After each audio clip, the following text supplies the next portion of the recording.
Procura de BIM, una guía para el cliente sobre los requerimientos de intercambio de información.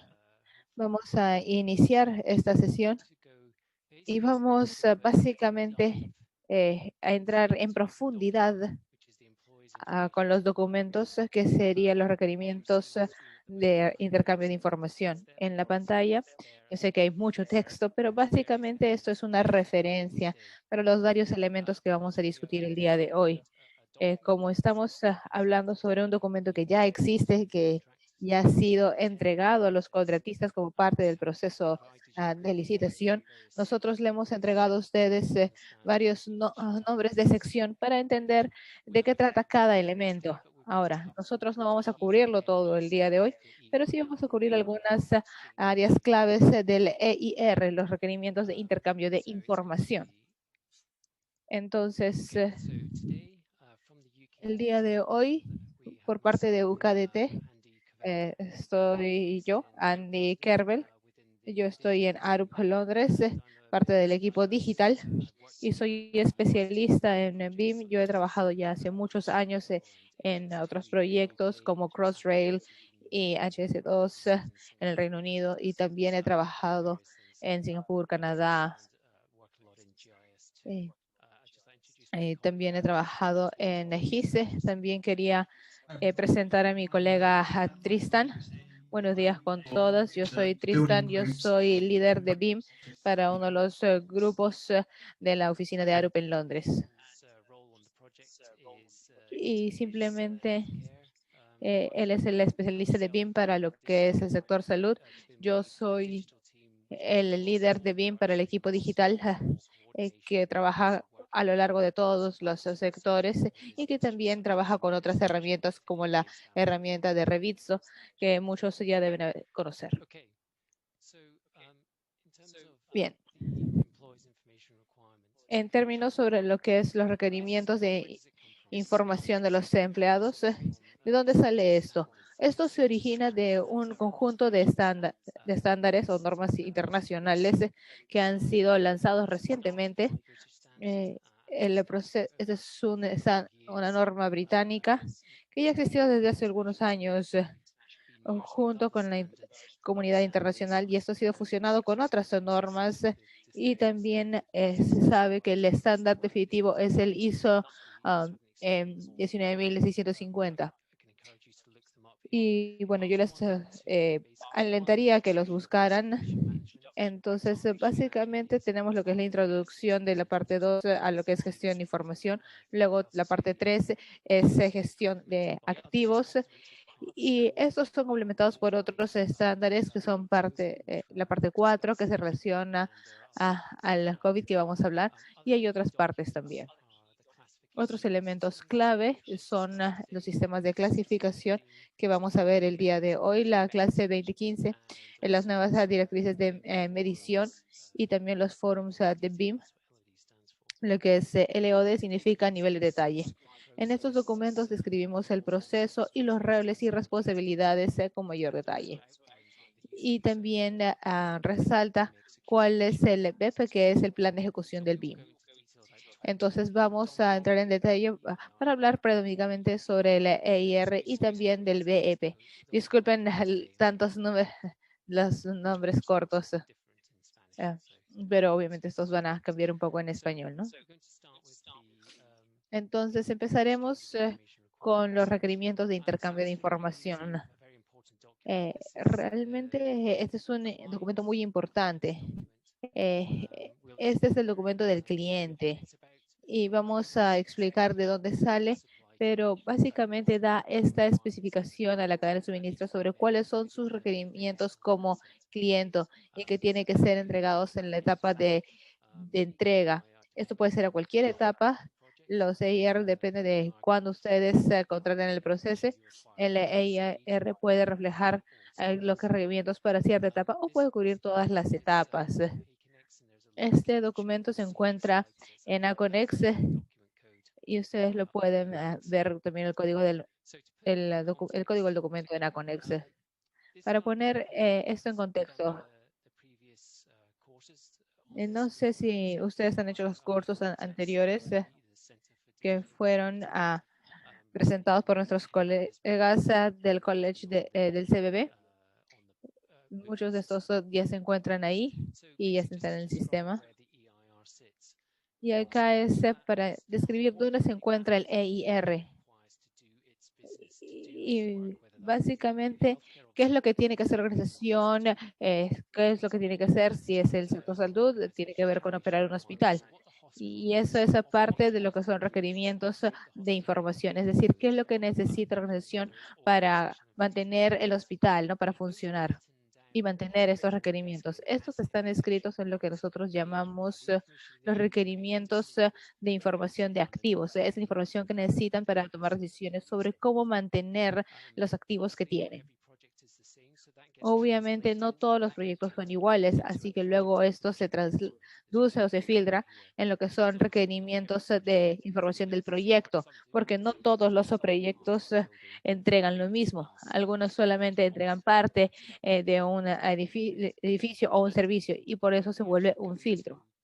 Y cuando realmente vamos al contratista, cuando realmente hacemos los proyectos de capital, el documento del contrato se llama el EIRR, los requerimientos de intercambio de información. Este es un documento que va al ofertante y ellos responden en la forma de un plan de ejecución de BIM. Entonces, esto puede ser igual o puede diferir dependiendo del tipo de proyecto. Pero toda la idea es que los intercambios de información tienen que corresponder con los requerimientos de información de los activos que va a toda la organización sobre los activos. O, por ejemplo, eso se puede ir al Ministerio de Educación. Hay distintos roles y responsabilidades. Esto es para recapitular los fundamentos del BIM o para lo que es el alcance de los gerentes de proyecto. Y esto es para mostrar quién es responsable de cada uno de estos documentos. En este caso, el cliente es la ARCC y ellos son responsables de producir estos EIR y AIR. Estos requerimientos que contienen la información de activos. Y como saben, esto se va a lo que nosotros llamamos la parte asignada. Y esto va a la parte asignada, que en este caso sería el contratista. Y ellos tienen que responder a esto como parte de un plan de ejecución. Y ellos obviamente necesitan todos estos modelos y entregar la data. Y esto lo van a hacer con ciertas personas que se encuentran dentro de su equipo, que son el diseñador, y van a utilizar también los modelos de costo. Entonces seguro va a haber un coordinador de BIM y obviamente también van a tener una oficina. Y todo eso será del lado de lado de la cadena de suministros, no del lado de la ARCC. Y por eso es que esta es una guía para el cliente, porque realmente este documento del EIR es clave. Pero vamos a hablar un poco sobre el plan de ejecución del BIM, solo para que ustedes sepan qué es lo que deben esperar por parte de la cadena de suministros de los contratistas que ustedes van a estar recibiendo. Esperen. Como explicaba, los requerimientos de intercambios de información es el primer documento que sale y realmente establece el alcance del trabajo con respecto a los requerimientos de intercambio de activos. Hay algo en medio que no he mencionado y que recién voy a mencionar a otra, que es el plan de ejecución de BIM antes de la asignación. Y la idea de esto es entender la capacidad de la cadena de suministros para poder entregar el BIM como lo que es modelamiento de construcción. En nuestros proyectos de la ARCC, esto ha tomado la forma de como una pregunta dentro de los documentos de licitación. Es la pregunta 12 para salud. Y el contratista ya ha respondido. Entonces, básicamente es ver cuál es su capacidad o método y enfoque. Entonces, por eso se dice que es un BIM de preasignación, que básicamente es una respuesta en forma de pregunta. Pero en otros programas podría ser un documento un poco más grande o más complejo. Y de ahí nosotros anticipamos que una vez que ya se haya asignado al ofertante, ellos van a producir este plan de ejecución de BIM. Y básicamente esta es una respuesta al EIR y AIR. Y ellos van a decir cómo van a entregar la información como parte de este proyecto. Entonces, lo que vamos a hacer ahora, vamos a entrar en mayor detalle sobre las distintas secciones que se encuentran dentro del EIR. Es importante que ustedes entiendan qué es lo que estamos pidiendo en la cadena de suministros que nos respondan. Si todavía no tienen muy claro sobre qué es el EIR o dónde encaja, les recomiendo que revisen los otros documentos que están en Moodle, ya sean los fundamentos del BIM o usos de caso del BIM, para que lo tengan claro. El día de hoy, lamentablemente, no tenemos tiempo de entrar en tanto detalle, pero si no les queda muy claro de cuál es el BIM, dónde está, les recomendaría ver esos cursos y eso les da información más en detalle. Entonces, nuevamente, yo les recomiendo que vean eso, pero por el momento nos vamos a enfocar en los documentos del EIR, de qué se ha producido y qué se ha entregado a la cadena de suministros. Entonces, el punto de inicio de todo es entender por qué quieren esa información. Es clave de que nosotros hablemos, ahorita vamos a hablar sobre los requerimientos de intercambio de información dentro de la organización. Y en el EIR eso se encuentra como un resumen, simplemente para tratar de explicar cuáles son las metas como organización de la ARCC. Es decir, ¿por qué lo necesitamos? Porque necesitamos que la cadena de suministros necesite modelos para producir el BIM.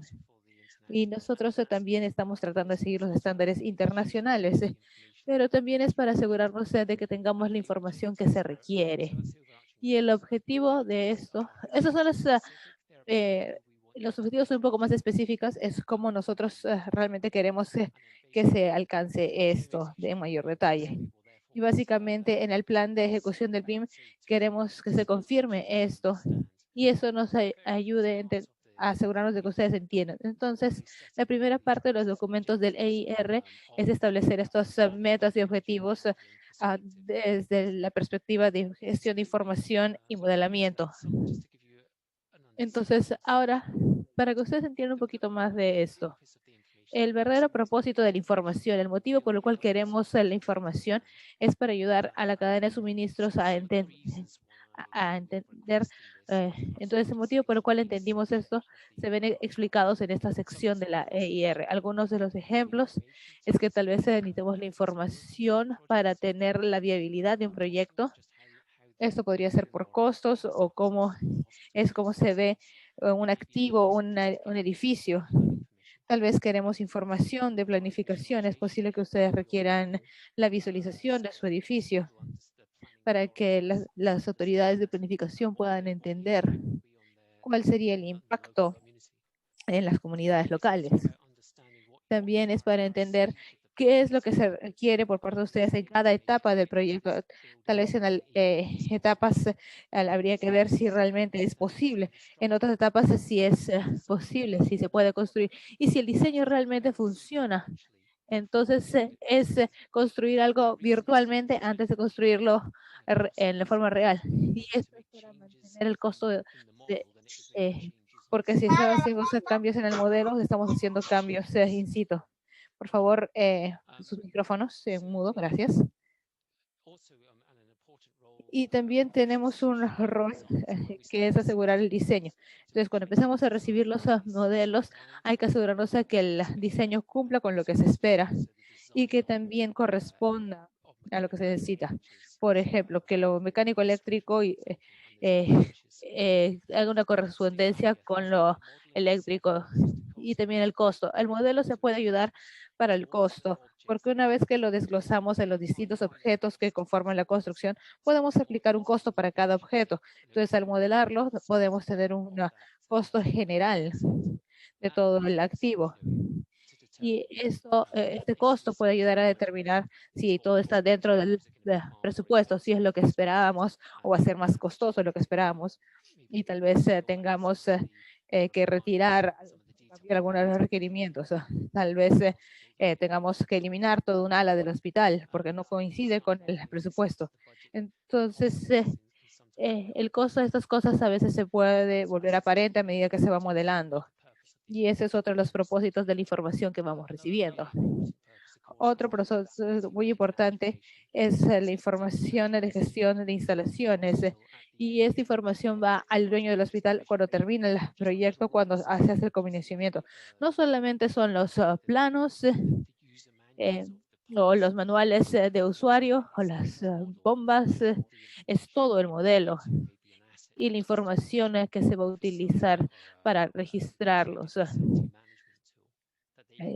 Ya sea que va a poner en la herramienta de computarizada de gestión para poder manejar y operar estos activos.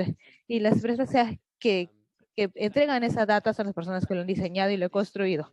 Y si eso no se entrega en esa etapa, entonces básicamente van a tener que regresar y hacer levantamientos, capturar la información, y eso no va a ser muy eficiente. Entonces, el mejor momento para crear toda esa data, para entregarla, es durante la construcción, porque ellas son las personas más, más adecuadas para entregar estos, porque ellos no tienen que regresar y capturar esa información por su cuenta, porque esa es usualmente la forma tradicional de hacer eso. Entonces, realmente hay una ventaja en utilizar lo que es la información de manejo BIM a lo largo del proyecto. Y eso es porque el EIR lo menciona para que todos entiendan por qué estamos solicitando esta información. Entonces, ¿cómo lo hacemos? Hemos hablado en la introducción, hemos hablado sobre lo que son los requerimientos de manejo de información. Y está en inglés, pero los voy a ver para que los puedan traducir. Entonces, los requerimientos de manejo de activos es importante. Y la idea es que lo que se necesita para operar y mantener el hospital. Esto, como ya hemos hablado, tiene que ver con el EIR, los requisitos de intercambio de información. Los requisitos de intercambio de activos habla de los modelos de activos, es decir, es la base de datos de todos los activos o bienes que tiene el hospital para poder operar.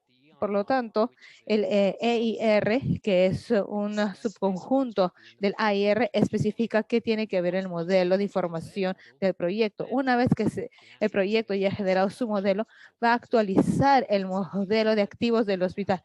Es decir, hemos agregado toda una nueva ala en el hospital, entonces tenemos que agregar esa información en el AIR. Entonces, ese es el modelo dentro del proyecto y ustedes pueden ver cómo se relaciona y todo viene del modelo de información de activos y por eso este es un documento crítico o crucial. Y como parte de el intercambio de información,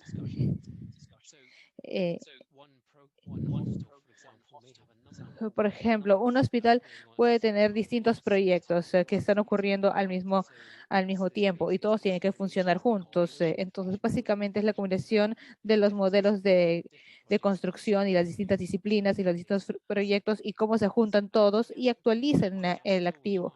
Y los requerimientos de información de activos tienen que descubrir todo. Es la lista de activos, en particular los que requieren mantenimiento.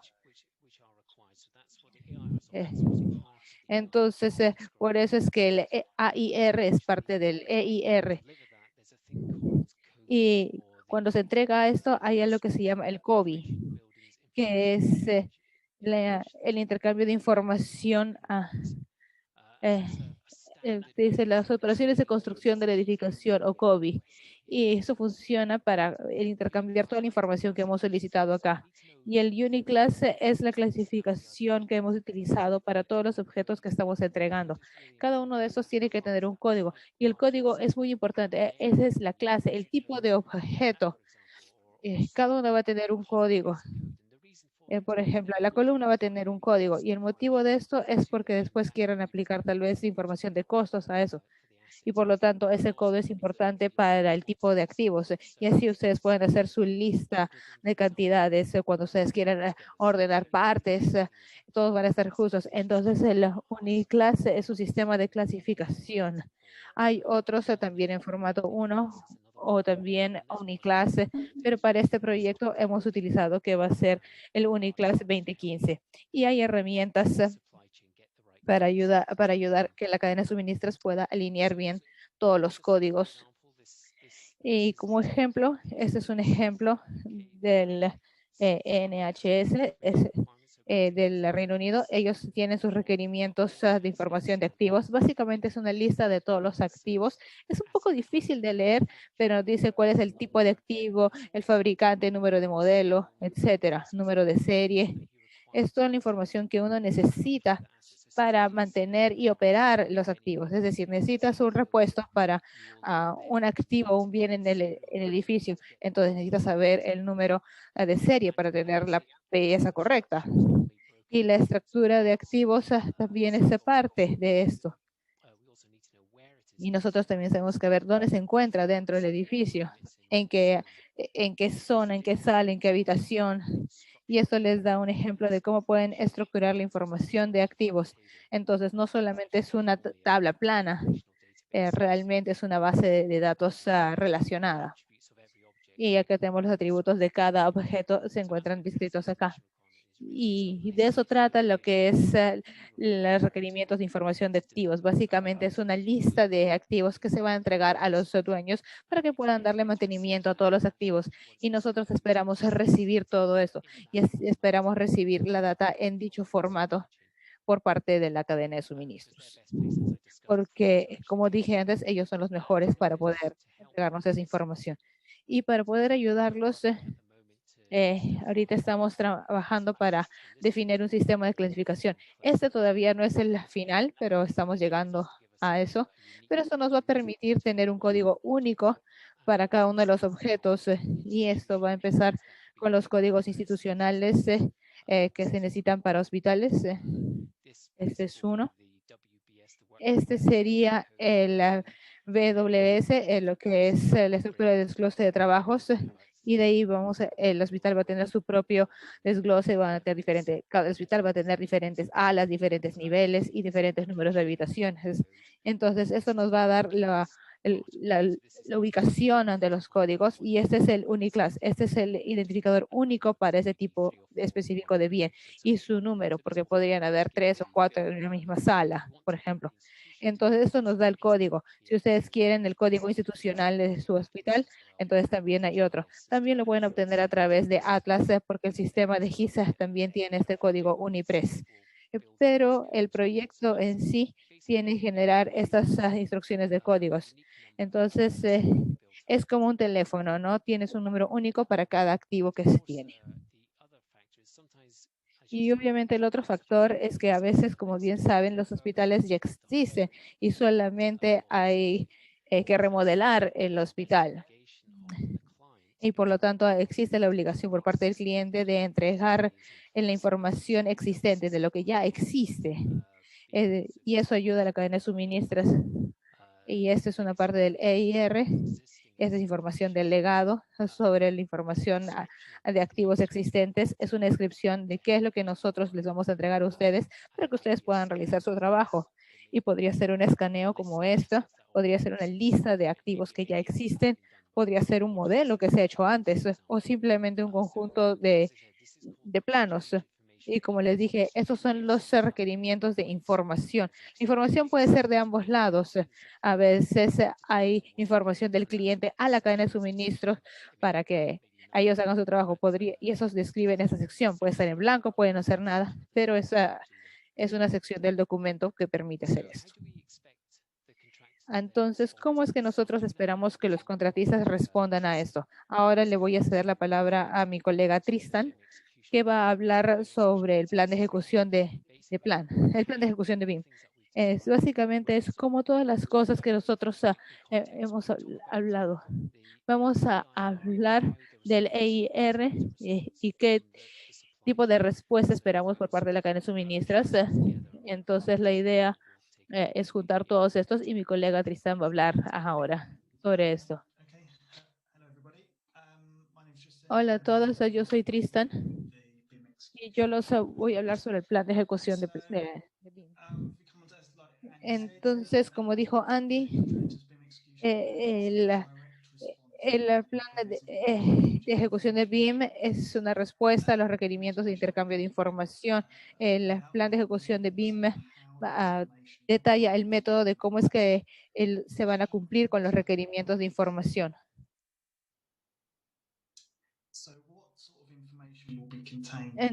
Entonces, ¿cuál es la información que va a estar dentro del proyecto? Tenemos varias cosas. Eso es lo que nosotros esperamos ver dentro de su respuesta. Entonces, tenemos un resumen ejecutivo. Este sería como un resumen del proyecto, es decir, en qué consiste el proyecto. Tenemos el organigrama. Esto muestra cuál es la estructura de los equipos y detallada los roles y responsabilidades. Tenemos el equipo de entrega, mejor dicho, los currículos del equipo de entrega. Tenemos la estrategia de entrega de información. Aquí se captura el método que va a ser adoptado por todo el equipo de entrega para cumplir con cada uno de los requerimientos de información y asegurar una entrega exitosa de cada uno de los entregables. Tenemos los objetivos del proyecto. Esto será representado de cómo es que nosotros vamos a ver cuáles son los objetivos y metas clave del proyecto. También tenemos la estrategia de federación. Esta es la federación de todas las disciplinas que tenemos y cómo es que esto se va a corregir y cómo es que esto funciona y cómo vamos a trabajar de manera colaborativa. También tenemos la matriz de responsabilidades. Esta es una matriz que da un desglose de qué equipo es responsable de qué elemento y cuándo lo van a presentar. También tenemos lo que son normas de procedimientos y métodos. Esto es cómo es que todo el equipo de entrega va a predecir los flujos de trabajo para la coordinación, por ejemplo, cómo ellos van a entregar al cliente un modelo coordinado. Y obviamente también es un software propuesto. Esto dice cuál es el software que va a ser adoptado por el equipo de diseño para cumplir con los requerimientos de información para el proyecto. Acá tenemos una jerarquía de los diferentes roles y responsabilidades. Acá tenemos a la parte asignada que sería el cliente. De ahí tenemos al contratista y tenemos el equipo de entrega. Y entonces, a medida que avanzamos en el proyecto, el equipo de entrega lleva al contratista y el gerente de BIM o el gerente de información están entre el cliente y el contratista. Y es importante mencionar aquí que ese gerente de información podría encontrarse del lado de la cadena de suministros o también del lado del cliente, porque todo va a depender del proyecto. Pero solo queríamos asegurarnos de que la entrega de la data entre el cliente y con la cadena de suministros siempre se dé. Es decir, que siempre se entregue a tiempo y según los estándares en los requerimientos de intercambio de información. Yo sé que nosotros tenemos un especialista de BIM que está tomando este rol potencialmente dentro de la ARCC. Ellos van a recibir el plan de ejecución y van a asegurar que la información cumpla con los requerimientos. También es muy importante en este punto que los subconsultores que el contratista asigne tienen que trabajar dentro de los mismos estándares. Si no lo están haciendo, entonces va a ser muy difícil que todo se junte. Es por eso que es importante que ellos sean responsables por esos subconsultores o consultores de diseño asignados. Todos tienen que entregar la data que se ha solicitado, de la manera que se ha solicitado. Sí, y esto habla de lo mismo. Entonces, si yo soy su cliente o puede ser contratista, cada uno tiene que ver esa información. Si tenemos esa información dentro del web, todos tienen que alimentar esa información para asegurarse de que haya consistencia a lo largo de todo el proyecto. Pasamos a la siguiente diapositiva. Acá queríamos hablar también sobre cómo esto se puede incluir en el plan de ejecución del BIM utilizando lo que es la matriz RACI para ver cuáles son las responsabilidades. Es decir, si ellos producen esta tabla, sí, en esta tabla acá, este es otro tipo de tabla que se va a ser llenado por el contratista. Y en esa esencia, lo que está al lado izquierdo, ustedes van a ver que hay roles de gestión de información. Y de ahí tenemos el 0, 1, 2, 3, 4, 5, 6, 7, que son las etapas de diseño. Y de ahí va a haber una X donde nosotros vamos a llenar esa información cuando se va a entregar, cuando sea requerida.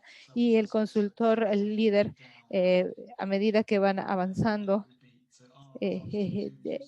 van a decir quién es el responsable y quién es responsable por la información. C es quien va a ser consultado durante la actividad y la I significa las personas informadas sobre el resultado de la actividad.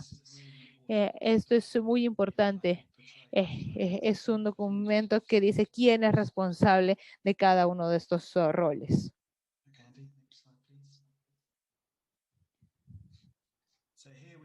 Muy bien, acá estamos hablando de los distintos planes de trabajo. Entonces,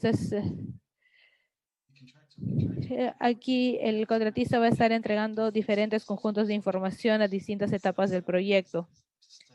Entonces, las etapas 1, 2, 3, 4 y las 5, 6, 7. Entonces, en las 3, 4 empezamos a hacer el modelamiento 3D. Pero a medida que el proyecto se va desarrollando y ya tenemos la información de 3D. Y estos son los hitos clave durante el proyecto también. Es decir, seguramente ustedes van a empezar que se vaya entregando data cada vez que terminan estas etapas. Lo importante aquí es que una etapa se basa en la anterior. No queremos empezar el modelamiento después de que se haga la construcción. Básicamente, la idea es que los constructores necesiten utilizar el modelo y el diseño para que corresponda con lo que realmente se está construyendo. Y cuando se entrega, la idea es que poder extraer la información correcta. Entonces, ayuda a la entrega, pero también demuestra cómo es que uno nos lleva al otro. Y podemos ver que esto es parte del proceso de la cadena de suministros también.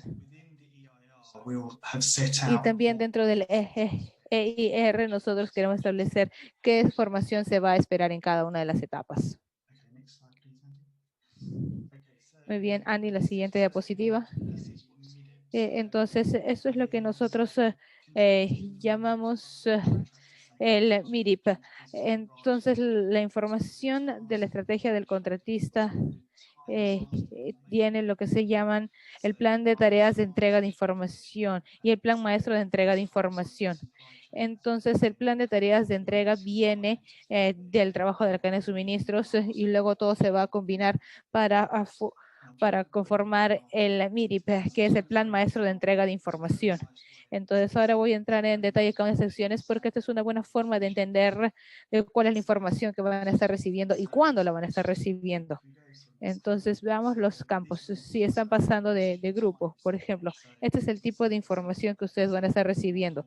Acá tienen, por ejemplo, un modelo, tienes un asimétrico 3D y tienen los planes, por ejemplo, GIS.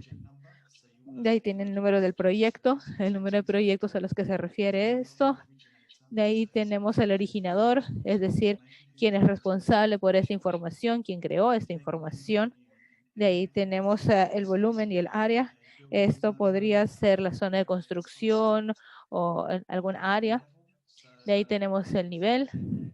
Y ustedes pueden ver XY que está en distintos niveles y tenemos O1, 0 que podría ser tal vez el sótano. Eso solo es un ejemplo de los proyectos que tenemos aquí. Y de ahí tenemos también los tipos. Entonces tenemos tipo de información. D normalmente es por dibujo. 3D es para los modelos 3D. Tenemos disciplina. Tenemos S para estructuras. Y tenemos números de secuencia, que es un documento de 6 dígitos para el documento. Y a veces puede haber un código adicional, tal vez, para poder desglosar esto incluso más. Pero básicamente ese es lo que va a formar parte del número de documento. De ahí tenemos el número completo del documento, que es una combinación de todos los campos anteriores y la descripción de donde se encuentra esa información. Ahora, lo simpático de eso es que pueden tomar un documento y no necesariamente tienen que abrir el documento para saber exactamente qué es, pero por el nombre del documento pueden saber qué es o en qué área es, qué tipo de información tiene. Es muy importante, como les decía, tener este tipo de consistencia dentro del proyecto. Y como mencioné antes, cuando yo les mostré la estructura de nombramientos, eso es un poco diferente. Aquí es donde se encuentra cada objeto. Este es un documento de modelos del archivo con todos los objetivos que van a tener identificadores individuales o códigos de bienes, pero no se confundan entre ambas. Van a estar relacionados unos con otros de acuerdo a su nivel y tal vez por el tipo, pero van a ser diferentes y por eso quería mencionarlo. Ustedes van a ver aquí que esto no se ha replicado en el EIR, en la convención de lo que es de la nomenclatura de archivos. Sí, esto ya ha sido replicado en el EIR, lo cual está muy bueno. Y también tenemos códigos de estatus. Entonces, para el equipo de entrega pueda coordinar antes de que se haga el entregable, que sea parte del estándar ISO. Lo que hacemos esto es para compartir información, pero eso tiene que ver con un código de accesibilidad. El contratista va a tener un equipo de entrega donde ellos puedan compartir información. Es decir, ellos van a estar compartiendo un modelo 3D antes de la etapa de diseño y eso tiene que ser coordinado. Entonces van a tener distintos modelos de las distintas disciplinas que se tienen que juntar y coordinar. Y eso va a formar el documento. Y eso tiene que ser coordinado también en espacio. Y para eso ellos pueden tener un código de estatus S0. Y quiere decir que está en progreso. Y pueden estar compartiendo tal vez la información semanalmente o cada 15 días. El contratista también va a tener un equipo de un entorno de coordinación para el equipo de entrega y en Aconex tiene la información de contacto entre el contratista y el cliente. Y también sobre los otros códigos, lo importante aquí es cuando esté un trabajo en proceso, que digamos el plano o el modelo en el que se están haciendo esto va a tener una serie, pero a veces van a tener que compartirlo con otra disciplina. Entonces, imagínense, cuando un ingeniero estructural está trabajando, tal vez quiera cambiar el diseño por X motivos. Entonces, las otras personas en el diseño del proceso tienen que entender ese cambio, ya sea, por ejemplo, el equipo eléctrico mecánico. Si se mueve esta columna, ellos tal vez se vayan a tener que mover otra cosa. Entonces, la idea, para que esto ocurra, ellos van a compartir la información. No está terminada, pero esto es para completarla. Y le ponen la S, es para que no se construya sobre eso. Simplemente lo utilicen para coordinar, para poder diseñarlo en ese punto. Y de misma manera, si quieren darle información tal vez a otras partes dentro del equipo o incluso con la ARCC, ahí usamos S2. Pero cuando tengamos un entregable que se va a entregar a la ARCC para que su revisión, el estatus es S3 y de ahí cuando pasamos a la aprobación, la etapa de aprobación sería ya S4.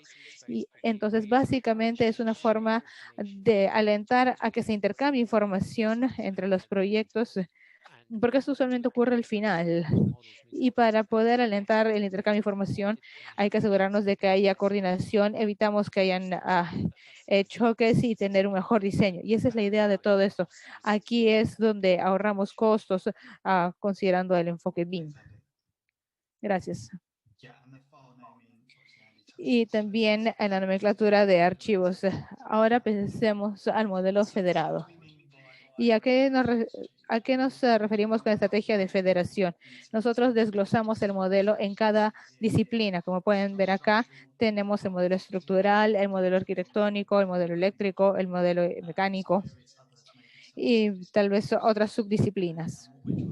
Y lo que estamos tratando de hacer es entender cómo es que los contratistas van a federar este modelo. Y al decir federar, nos referimos a combinar todos los modelos en uno solo. Entonces, lo que es importante de esto es que todos compartan un sistema coordinado. Entonces, por ejemplo, puedes tener un modelo estructural en Perú y tienes un modelo eléctrico que está del Polo Norte. Entonces, al comienzo del proyecto, tenemos un archivo que se va a entregar a cada una de las subdisciplinas y ellos van a tener un sistema coordinado entre ellos. Y cada uno de estos modelos de subdisciplinas van a requerir esas coordinadas para asegurarnos de que todos estén alineados. Y cuando el contratista federa el modelo, la idea es que todos los modelos se lleguen al lugar correcto. Es muy importante hacer eso. Cuando se hace una federación del modelo, ahí es cuando se hace una detección de choques y la idea es que todos los modelos eh, compartan el mismo sistema de coordenados. Los modelos también pueden ser desglosados incluso más, es decir, si tomamos, por ejemplo, muchas veces un modelo que es muy pesado, puede ser un modelo MVP, pero dependiendo del tamaño del modelo, eso a veces se podría desglosarse más. Entonces, si tenemos un archivo muy grande, es a veces difícil manejarlo, en particular cuando se está compartiendo con otras personas, porque esas disciplinas van a tener ese modelo en BIM cuando están haciendo su trabajo diario. Entonces es muy importante que si tenemos un modelo muy grande, que ese modelo tal vez tenga que ser dividido incluso más. Nuevamente puede ser dividido en distintos pabellones o puede ser dividido en zonas. Esencialmente, la idea es poder federar toda la información y ponerla en un solo modelo al final para que todos puedan compartir en la misma ubicación. Entonces, el EIR es para asegurarnos de que es para asegurar que tengamos consistencia en todos los proyectos, porque esto es un enfoque de programa. Por eso tiene que ser coordinado, porque cada proyecto tiene que ser consistente. Tenemos dos proyectos trabajando dentro del mismo hospital, pero queremos de que estén trabajando en el sistema coordinado. Y eso es lo que se pone en el IR, y donde ahí se pone la estrategia, porque eso viene parte de lo que es el plan de ejecución de BIM. No siempre le decimos a la cadena de suministros cómo hacerlo, pero el hecho de que ellos tengan que tener una estrategia seguramente excede el tamaño máximo de archivos, pero igual la cadena de suministros tiene decidir cómo ellos hacen su modelamiento y cómo lo van a desglosar.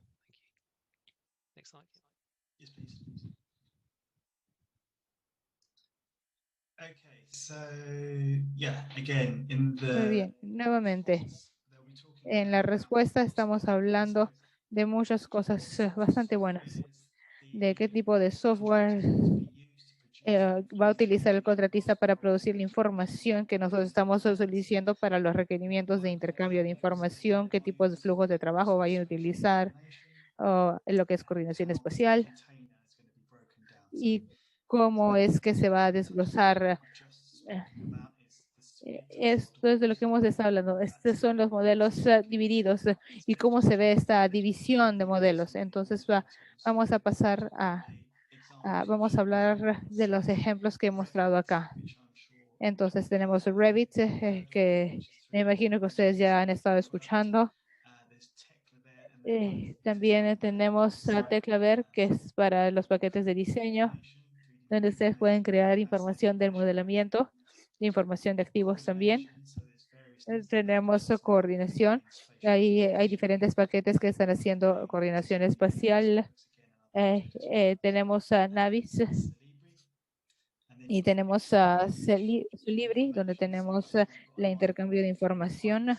Este es el icono que es una clase de cimentación de la industria. Entonces, cuando el contratista presente su modelo 3D, va a ser un modelo NATI, que es el modelo Revit o Tecla, y ellos también van a tener que producir lo que se llama un formato de exportación AEC. Y como les decía, este es un modelo de clase de cimientos y lo bueno de esta es que su interoperabilidad y la forma en que puede trabajar con distintos softwares. Entonces, podría ser difícil poner Revit en otros cuando hay un archivo CEBI. Ese básicamente se puede cargar en cualquier software. Y eso es particularmente importante, disculpa que te interrumpa, es importante tal vez para lo que es modelamiento de costos, porque eso normalmente se hace en un software diferente, que tiene todos los costos de cada uno de los archivos. Puede leer la información del modelo, pero no necesariamente del archivo nativo de Revit. Entonces, si tenemos el archivo EICES, permite que se pueda intercambiar la información de modelamiento en distintos ciclos. Es un estándar un poco más abierto y cada vez más proyectos utilizan esto como archivo o tipo archivo primario. Y a la izquierda tenemos el archivo BCF. Un archivo BCF es una forma de manejar problemas. Esto puede ser sacado de las herramientas de coordinación y puede cargarse en algunas herramientas de diseño para permitir ver cualquier problema si es que dentro de las herramientas, lo cual es bastante bueno. Y la idea es poder ver de dónde viene la información, que puede ser bastante difícil. Entonces, este archivo es bastante importante. Y eso tiene que ver con Reviso. Reviso es simplemente una de las opciones para rastrear problemas. Y lo simpático es que contiene todos los problemas. Entonces, ustedes no tienen que estar navegando entre los correos para encontrar. No, es una buena forma de organizar todos los programas y hacer todas las coordinaciones dentro del modelo. Y también ayuda para hacer las presentaciones. Y justo mencionaba que ARCC y UKDT están utilizando esto porque es un software que está en la nube. Entonces pueden sacar todos los modelos o los planos para hacer sesiones de revisión colaborativa. Entonces, así como ustedes marcan un documento marcan un elemento en un documento de Word, acá se puede hacer un modelo 3D y ustedes van a ver dónde se refleja este comentario dentro del plano y en el modelo, y así todos colaboran. Entonces, es una herramienta de colaboración muy simpática. Y sobre todo porque acá estamos en distintas oficinas y ayuda mucho a las personas que que están trabajando desde sus casas trabajen en un ambiente basado en la nube. Porque si no va a ser muy difícil colaborar entre las distintas oficinas. Pero podría ser algo que la cadena de suministros decide utilizar para ellos para poder colaborar internamente con todo el programa. Nuevamente, cuando hablamos de la respuesta, la idea es que ellos expliquen cuál va a ser su enfoque de si es que van a utilizar este software. Como les hablábamos de métodos, nos referíamos a esto, de cuál va a ser su flujo de trabajo, porque eso nos va a dar confianza como que el cliente, como parte asignada, de que ellos van a producir un modelo de buena calidad y un buen diseño de buena calidad, porque nosotros vamos a asegurarnos de que ellos ya tengan un proceso de aseguramiento de calidad para revisar y compartir información. Y eso es todo lo que está contenido acá. Eso es lo que nosotros esperamos cuando hagan su respuesta BIM. Otra cosa que quería mencionar es que, por ejemplo, lo que es coordinación espacial y cómo se ve. Entonces, por ejemplo, lo que nosotros esperaríamos ver como la respuesta del plan de ejecución de BIM es cómo van a trabajar con los planes con el equipo de entrega. Entonces, podría ser que todas las disciplinas van a compartir sus modelos individuales en un viernes. Y de ahí el lunes el gerente BIM o el coordinador de BIM va a tomar cada uno de estos modelos, va a crear un modelo federado, es decir, la combinación de todos los modelos de cada una de las disciplinas. Y esto va a ser llevado a las herramientas de coordinados como Navis, por ejemplo, se va a poner y de ahí vamos a tener un chequeo de coordinación espacial y vamos a ver las estructuras versus arquitectura versus mecánica y eléctrica. Vamos a sacar toda esa información, se va a coordinar, vamos a sacar de información y vamos a mandar un reporte a los distintos equipos individuales para que revisen la información.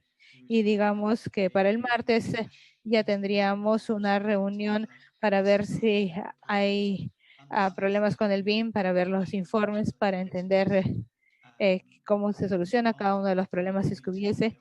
Y después de esa reunión, obviamente, se van a ver cuáles son las acciones y de ahí vamos a poder actualizar los modelos para el siguiente viernes, que va a ser el intercambio de información. Entonces, esa es la forma en que todo debería funcionar y cómo esperamos que funcione dentro de los modelos de red. Sí, porque eso nos dará la confianza de que los equipos están realmente trabajando juntos en colaboración, ¿no? A lo largo de las distintas disciplinas. Y el hecho de que esto haya sido juntado por el equipo de gestión de BIM, nosotros como la ARCC vamos a recibir el modelo.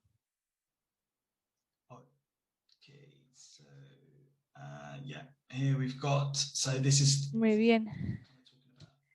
Esto es de lo que estábamos hablando antes. Esa es una tabla que nosotros estamos esperando ver.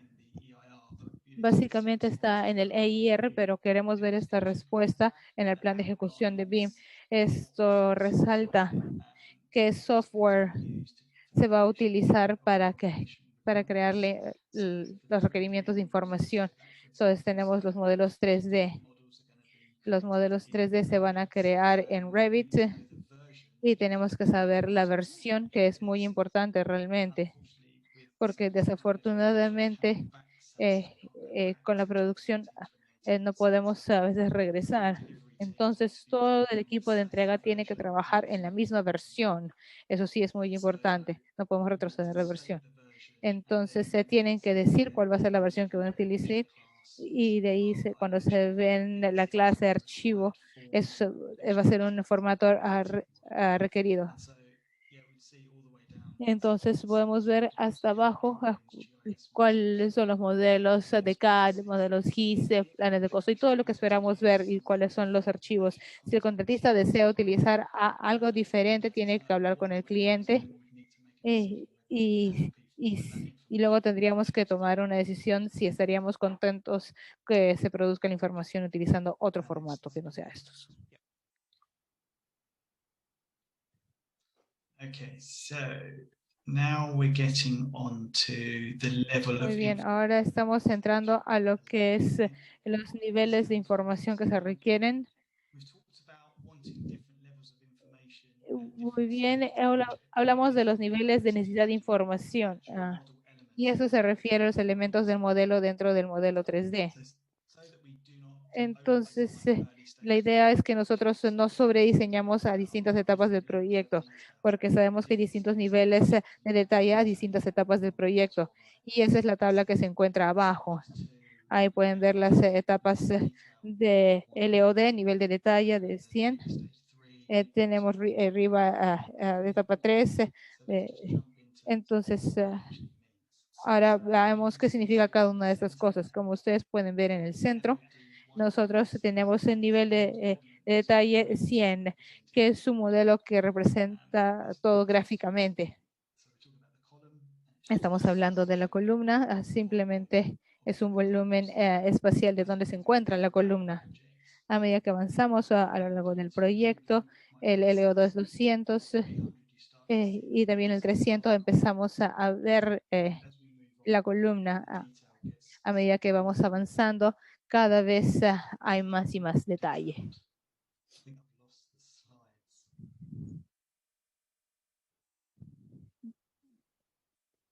Se me perdió la presentación, perdonen.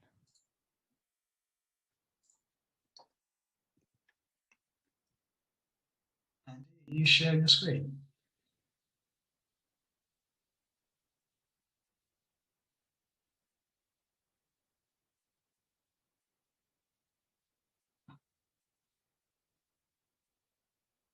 Sorry, guys. Can you give me a couple of minutes? I think Andy's disappeared. Un par de minutos, por favor. Andy perdió la conexión y él es el que está dando la presentación. Sí, disculpen, justo se me fue el internet, pero voy a volver a compartir la pantalla. Ya volví. Can you hear me? All right, cool. Sorry, apologies. I'll share my screen Muy bien. again. Nuevamente, disculpen mi problemas de conexión. Okay. Were you on this slide still? That's correct. Yeah, yeah. Muy bien. Okay, apologies about that. That's all right, no problem. So yeah, so like I said, as we go. Entonces, como estaba diciendo, a medida que estamos avanzando por las etapas de arriba, el nivel de detalle también aumenta. ¿Y a qué nos referimos con esto? Ustedes acá pueden ver que necesitamos más detalle a medida que vamos llegando a las últimas etapas del RIVA para poder construir la información. Y como pueden ver, el LO400 se explica dónde están todas las conexiones. Y normalmente en la etapa de diseño, nosotros llegamos hasta el nivel de detalle 300 y después de eso nosotros se lo entregamos al contratista y de ahí ellos van a desarrollar sus modelos de 3D para poder incluir toda la información de construcción y también la información as built, ¿no? Tal como se construye. Otro punto importante aquí, esto tiene que ver con la geometría de los objetos que estamos describiendo acá. Como pueden ver de las figuras, cada vez se va a ver más complejo. Y obviamente cuando llegamos a las últimas etapas y llegamos a esa construcción, necesitamos mucho detalle para poder construir algo. Y esto podría incluso llegar a un diseño modular que puede ser construido y por eso se necesita tanto detalle a esta etapa.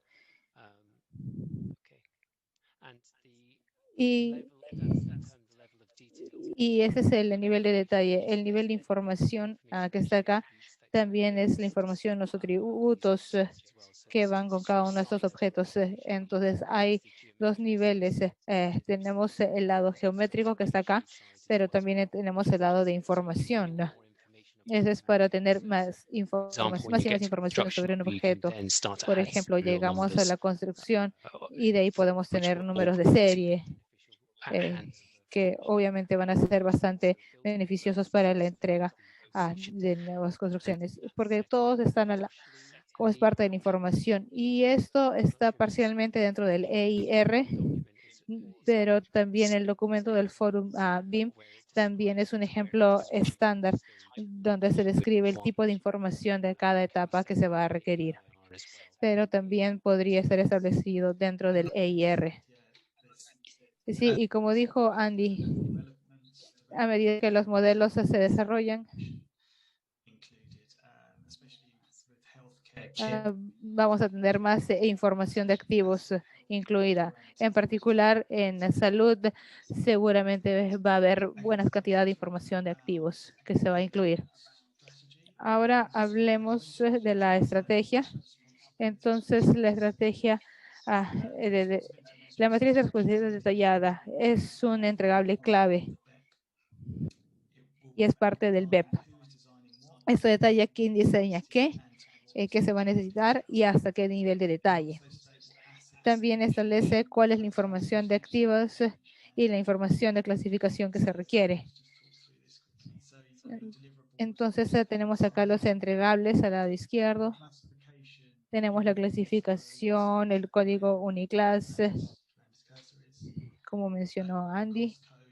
También el código de costos que se encuentra, bueno, en esta tabla. Bueno, el código de costos, solo para mencionarlo, el código de costos va a ser el nuevo código de medición que es al cual se pueden aplicar medidas de costos para cada objeto. Y a veces siempre hay correspondencia, pero si no puede ser NRM y potencialmente se puede utilizar esto para su costo unitario. Gracias, Andy. Pones acá el propietario o dueño. Esta columna acá es para cada una de las etapas y tenemos el nivel de detalle, el nivel de información que se requiere a esta etapa para estos elementos y de ahí también hay un requerimiento COBI. Y solo para explicar nuevamente, ustedes pueden ver cómo es que los sistemas se describen, pueden ser sistemas o productos y son dos tipos de clasificaciones dentro del Uniclass y ese es el nivel más alto, pero se puede entrar en mayor detalle dentro del sistema y cuáles son los objetos.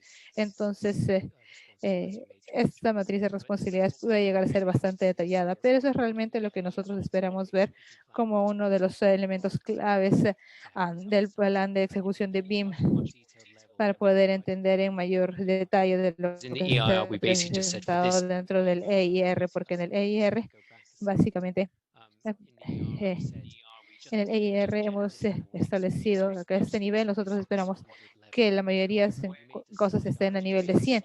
Sin embargo, después de conversar, dicen, ok, necesito más detalles sobre un sistema específico. Entonces tienen que decidir que, ok, tiene que ser diseñado a un nivel más alto. Entonces, realmente quisiéramos saber, por ejemplo, los movimientos de tierra, porque estamos hablando de geología muy compleja.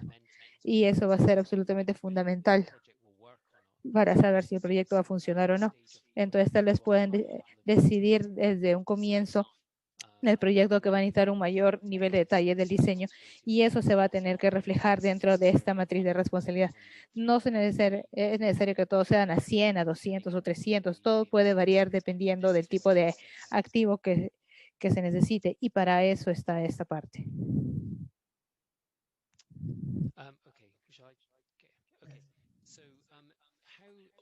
Entonces, ¿cómo se comparte todo esto? Hay un concepto muy importante que es parte de los estándares o normas internacionales, y es el concepto de lo que es el entorno común de datos.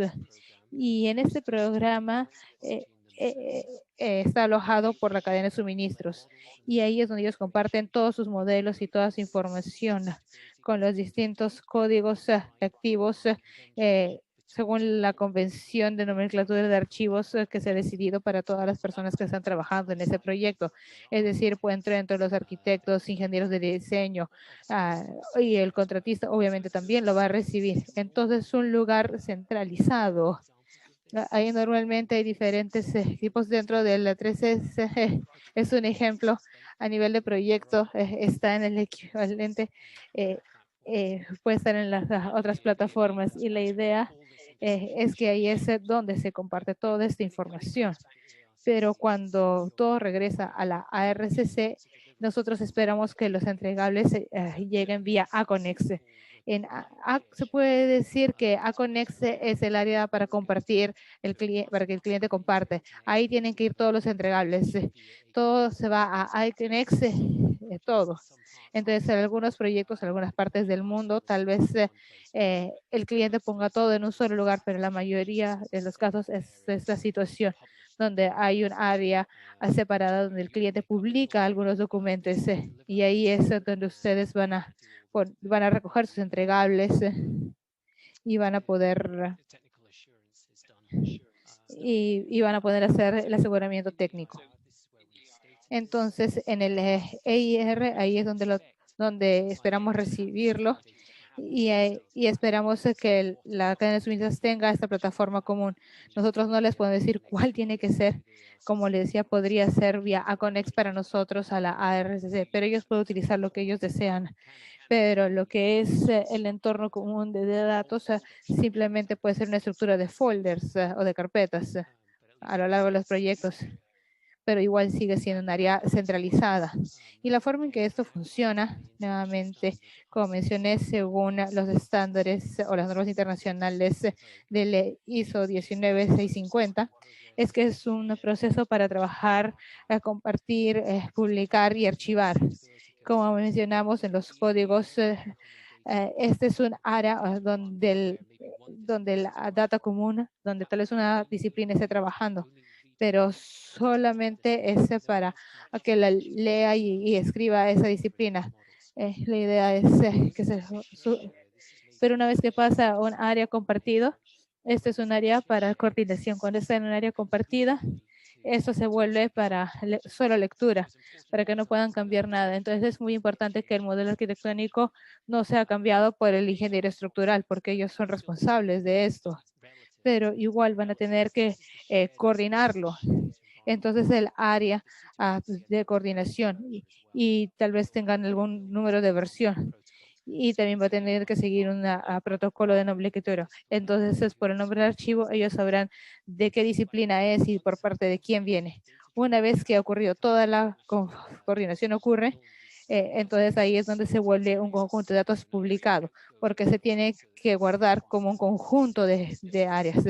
Quiere decir que ya está establecido y decir, este es el modelo final, ya está escrito en piedra, ya se hicieron todas las revisiones, ya se hicieron todas las aprobaciones y está llegando al área de publicación, que ahí ese sería Aconex. Y en la última área sería el archivo, ¿no? Entonces, y ahí es donde ya va a ser reemplazado o sobrescrito. Lo importante es que nosotros tenemos que entender cómo es que van a creer eso en su modelo. Y la idea es que ellos van a tener que describir esto como plan de su ejecución de BIM. Y tienen que hacerlo de manera segura, a veces información confidencial. Entonces pueden haber ciertas personas que tengan que revisar ciertos conjuntos de datos. Por eso es muy importante que ellos también describan cuál es la seguridad de datos. Y en el EIR nosotros hemos dado también algunos de esos códigos. Pero eso es para describir cómo es que debería funcionar este entorno común de datos. Es procesos, convención de nomenclatura, parte de la metadata, y también privacidad o seguridad de datos. Y es todas esas cosas que conforman este entorno común de datos.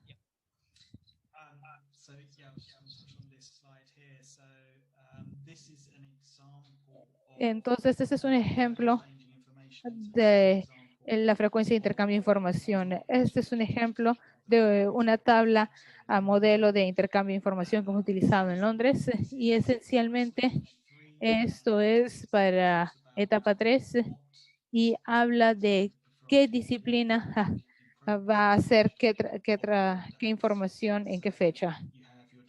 Entonces tenemos la disciplina del equipo de diseño, tenemos la estructura de arquitectónica en BIM y tenemos distintos fechas de subconsultores a la izquierda y cuándo es que ellos van a entregar la información. Ahora, normalmente nosotros esperaríamos ver esto como parte del contratista, entonces todo el equipo de entrega debe entender cuándo es que van a dar información del avance y la coordinación y la colaboración.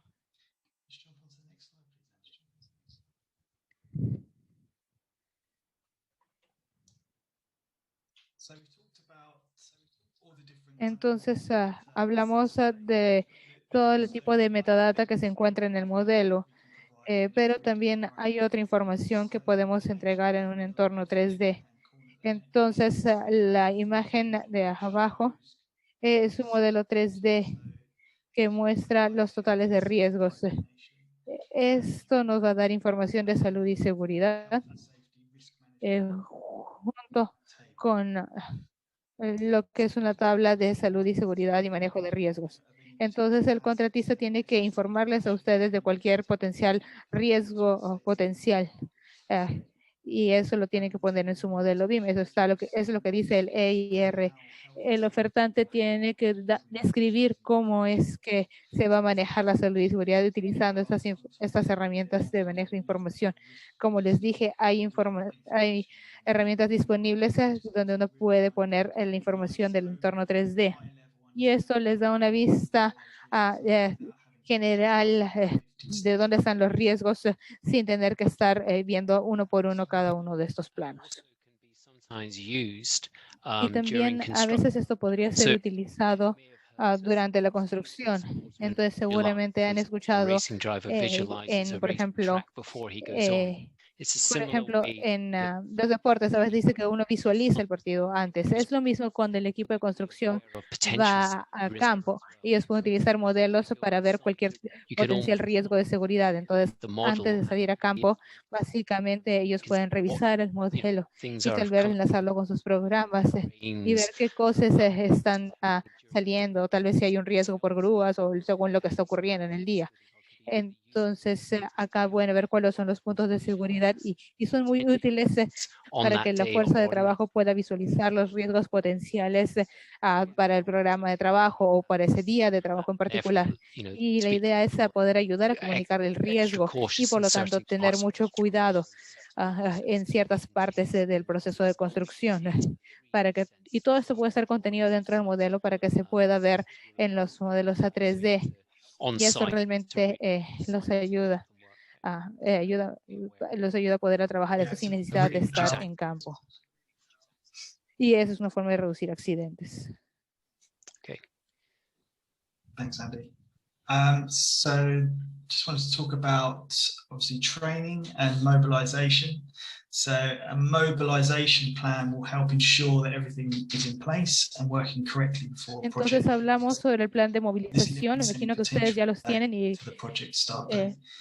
esto limita cualquier tipo de demoras en el inicio del proceso. El equipo de entrega tiene que identificar todas las pruebas y revisiones que se necesitan que hacer antes de que empiece cualquier proyecto. Y cuando ocurran nuevas tareas o cuando se asigne un nuevo equipo, se tiene que anticipar todas las actividades. Software, hardware. Entonces tal vez necesitan software, hardware y una red. Plataformas, también capacitación en software, también una plataforma común de datos se puede requerir. La idea es entender que el equipo de diseño puede utilizar esa información. Entonces la idea es tener consistencia y la idea es asegurarnos de que ustedes sepan cuáles son las convenciones de nomenclatura para toda la información, la metodología de producción y todos los procedimientos, capacitaciones que se tienen que dar para la cadena de suministro y para los subcontratistas. Y eso debe ser liderado por el contratista que ha sido asignado. Entonces, realmente nosotros hemos anticipado que esto va a ocurrir y nosotros esperamos una respuesta del plan de ejecución de BIM de cómo van a hacer esta capacitación.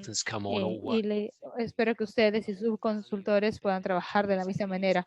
A todo el valor y beneficio de utilizar el BIM trata sobre tener un proceso consistente. Obviamente también podemos hacer modelamiento en 3D, pero también es por el hecho de que todos estén trabajando de una manera consistente, de que todos utilicen la misma nomenclatura para archivos, que todos utilicen las mismas coordenadas espaciales.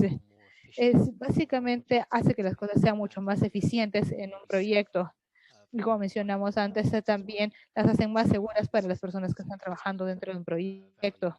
Entonces, definitivamente es un valor crítico para el proyecto. Ya estamos por llegar al final de la capacitación formal y pasaremos a la parte de preguntas. Creo que estamos bastante bien con el tiempo. Es más, creo que nos quedan como 3/4 de hora para preguntas.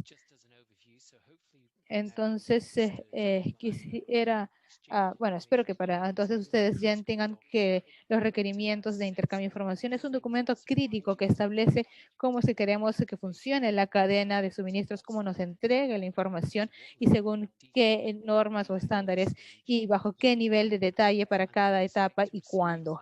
Y nosotros esperamos recibir por parte de ellos el plan de ejecución de BIM, que nos va a decir cómo es que ellos piensan cumplir con esos requerimientos y detallan el método, el enfoque, su organización, quién va a hacer qué, cuándo, y también el software y los formatos de data que ellos van a utilizar.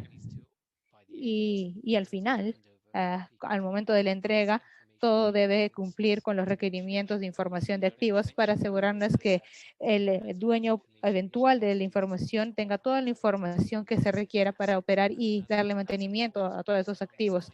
Y como mencioné, lo mejor es que se haga esto por parte de la cadena de suministros antes de que terminen con el proyecto. Espero que eso les haya dado más detalles sobre estos documentos claves y cuál es su rol como clientes, como parte asignada en este proceso y cómo han tratado esto y cómo lo han puesto en parte de su licitación o de su oferta. Estamos ahora abiertos para cualquier pregunta que ustedes tengan.